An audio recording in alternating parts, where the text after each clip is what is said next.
message. I mean, if you can control what comes out of people's mouths, then you can control what they think. Yeah, and if you're making a lot of money on YouTube and you're doing great, like, wow, I've got a fucking real good life now.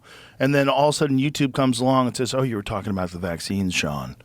Shawn, we can't have COVID vaccine misinformation on our platform. This is going to cost lives. And some platforms make you do like a re-education thing where you have to like talk to them and have conversations with them about what you did that may have been offensive or what you did that may have violated the terms and conditions that they have for their community.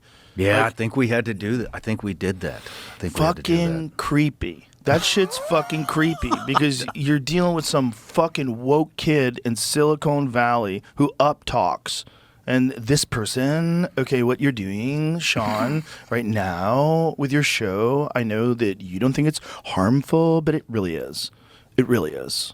It's truly harmful. Yeah. It's truly harmful. You exposing government corruption and I could tell. It's real harmful, all right. But it's fucking weird, government. Man. It's weird. But I love the fact that at least it exists. And even though it's not perfect, because I don't think YouTube can be perfect because they're managing at scale. In order for them to get all the pornography and the murder, like cartels upload murder videos to YouTube. Like they're constantly trying to put out fires. You imagine the amount of data that YouTube has to deal with on a daily basis? No. It kind of behooves them to just fucking give them strikes, threaten them. Let's just slow everything down. Like, too much of this is getting us in trouble. We just want to make a lot of money. Yeah. Like, I get it. There's only one YouTube. It's kind of genius. And it's a perfect setup. Like, the algorithm where it's constantly, recommending stuff that you're interested in. It's fucking great. Great time waster. But it's also a tool for shaping narratives. And if only one narrative is pushed out there and other narratives will literally get you demonetized, so you lose your ability to make a living, and then possibly get your whole channel removed, which it did to many people. They just removed their whole channel. Well, I mean, where do you think this is going to end?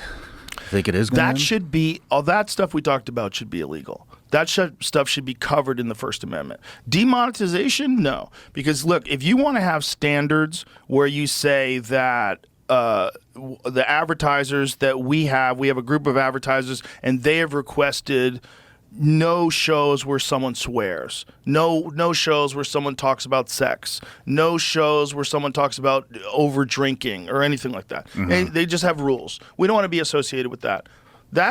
Okay, that's totally reasonable. But when you want to stop a channel from uploading a video because they're making an argument that maybe the lab leak hypothesis is legitimate, and you're pulling that off the air, well, now what are you doing?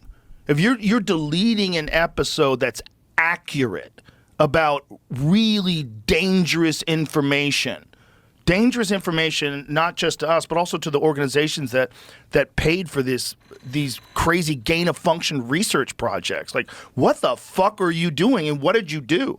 And if you were talking about that on YouTube and even expressing your ability to just guess that maybe it came from that area. Like, have you ever seen that Jon Stewart interview where he's on the Colbert Show? Yeah. Fucking amazing, right? Yeah. Amazing. But even that, Colbert's trying to stop him and just saying maybe these people who are working on these fucking viruses let one leak.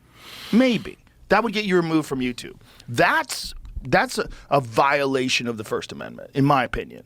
Yeah. Because you should, especially some of these people were very informed people.